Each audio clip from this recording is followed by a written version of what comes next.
रामा भगदड़ मचल ससुरारी चलेगा त्रिपुरारी ये हरी। अरे रामा भगदड़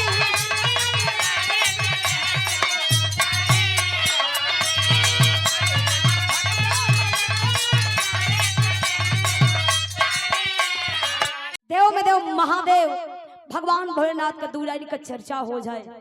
आवा मास्टर झटके में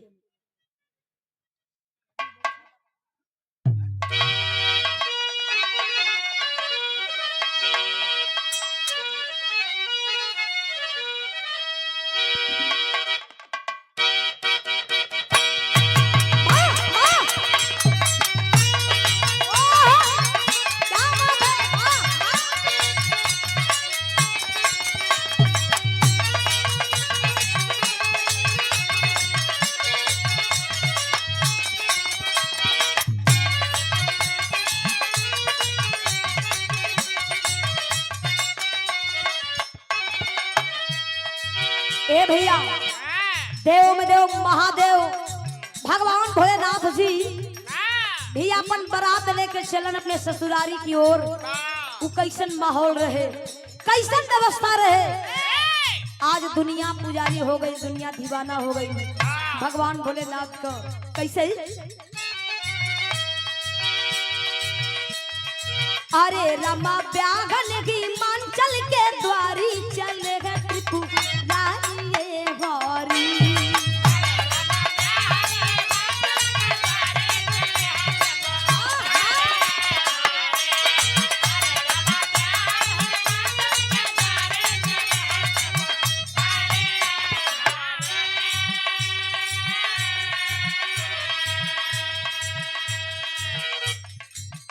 भगवान भोलेनाथ जब बारात लेकर चलन के नमस्ते प्रणाम बा दुल्हा बनने के धीरे धीरे तैयारी होत बा के कर भगवान भोलेनाथ जी के। कैसे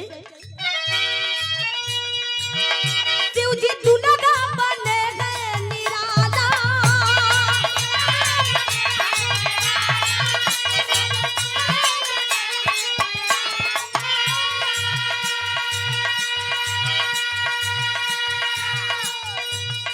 कटी शोभे बागंबर झाला रमा।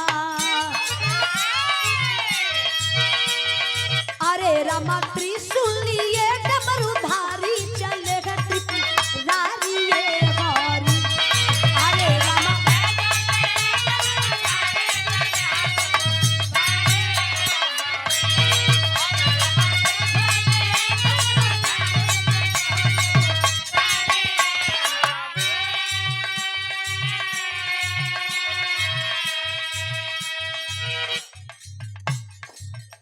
और ये देखें,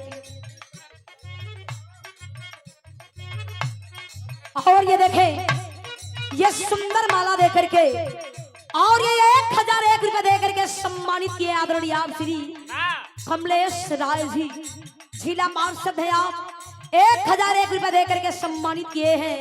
और ये दूसरा पुरस्कार 200 रुपए देकर के सम्मानित किए बुलेट प्रधान जी। ये स्नेह भरा सम्मान चरणों में कोटि कोटि नमन। आप फूल बन के नमस्ते प्रणाम बा भगवान भोलेनाथ जी। जब दुल्हा बने के तैयारी होत बा आजकल दुल्हा लोग फार्चूनर में बैठ के बियाह करे जात बा लोग की नहीं। हमें अपन दुल्हन फार्चूनर में बैठा कर लेके आई। लेकिन बारे भगवान वो समय भगवान का फार्चूनर का रहे कहे के पड़ल ये पावन जटा में गंगा।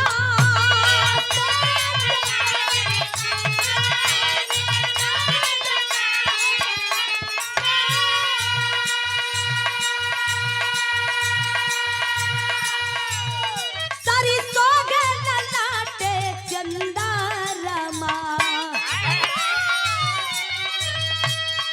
अरे रमा नंदी के कैले सवारी चले हैं त्रिपुरारी ये हरी। अरे रमा नंदी के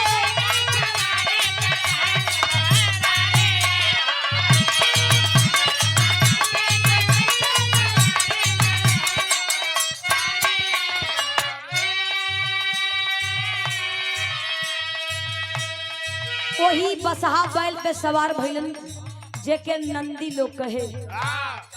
भगवान भोलेनाथ जी वही बसा बैल पे सवार भइलन हो। देखो आजकल के दुल्हा लोग ब्यूटी पार्लर में जाके सैलून में जाके फेशियल लोग करावत बा।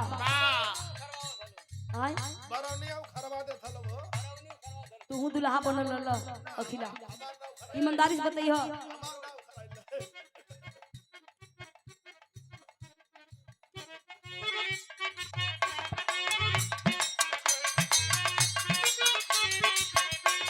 और ये देखे ये कमेटी की ओर से ये 500 रुपए देकर के आशीर्वाद आया है। चरणों में कोटि कोटि नमन। आप लोगों के नमस्ते प्रणाम बहुत बहुत प्रणाम। बाबा भगवान भोलेनाथ जी आप लोग को सपना पूरा करें और हमारे गार्जियन हमारे बड़े भैया बहुत से मिलता है। देश के आप असली रियल हीरो हैं, देश के प्रहरी हैं रामलाल यादव सिपाही जी फौजी साहब। मैं बहुत बहुत प्रणाम करती हूँ। आप लोगों के नमस्ते प्रणाम बा और आपके साथ जितने लोग आए हुए हैं सबको बहुत बहुत धन्यवाद। भगवान भोलेनाथ जी का ब्यूटी पार्लर कहाँ रहे? अब दुल्हा लोग जाके थ्रेडिंग लोग बनवावत बा, दाढ़ी के लोग सेट करावत बा, लेकिन भगवान का ब्यूटी पार्लर सैलून कहाँ रहे? कहे के पड़ल ब्यूटी पार्लर मसाले में गईले।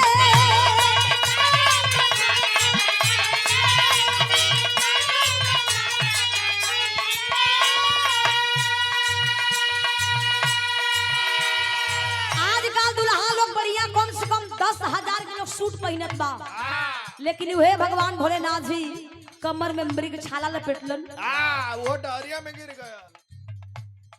बसहा बैल पे सवार भइलन और वही शमशान घाट की ओर चलन ह अपन मेकअप करे बदे। कैसे ब्यूटी पार्लर मसाले में गईले।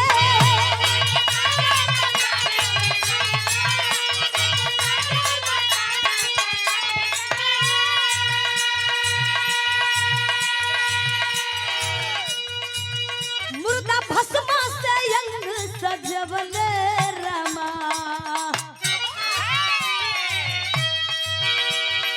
अरे रमा पीली हले भंगर से ढारी चलेगा ट्रिप जारी ये हरी। अरे रमा पीली हले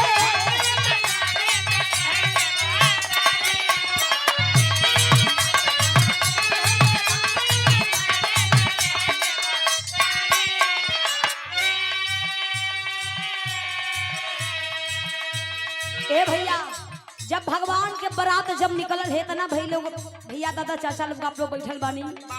जब भगवान के बारात चलल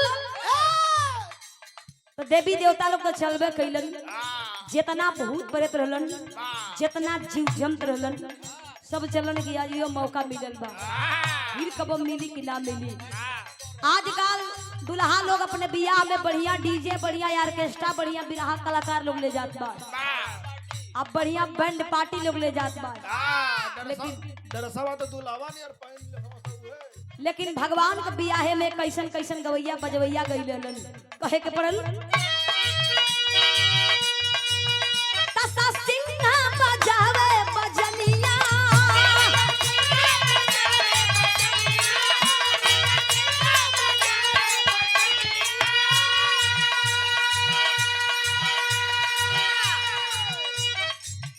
मस्त नाचे सब झुमके डइनिया रमा। अरे रमा पीली हले भंगर से ढारी चलेगा ट्रिप जारी ये हरी। अरे रमा पीली हले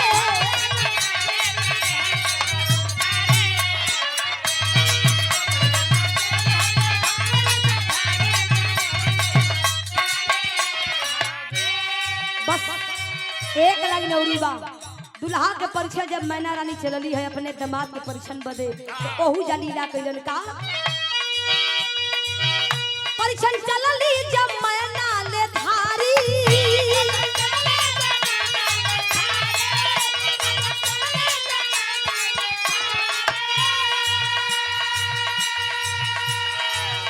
तबले सपवा छोड़ा के फुफुकारी रमा। अरे रमा भगदड़ मचल ससुरारी चले रारी ये हारी अरे रमा भगदड़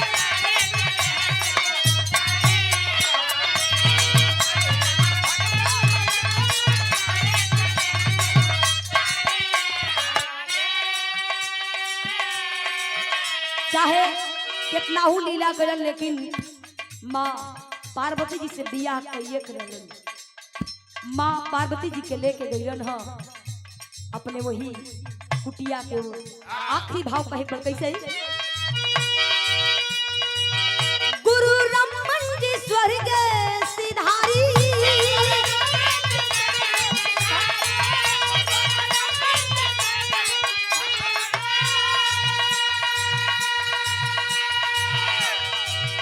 सरोज गावेली गिद्दिया समारी रमा अरे रमा गीत लिखे बिपिन बिहारी चले घट रारी ये वारी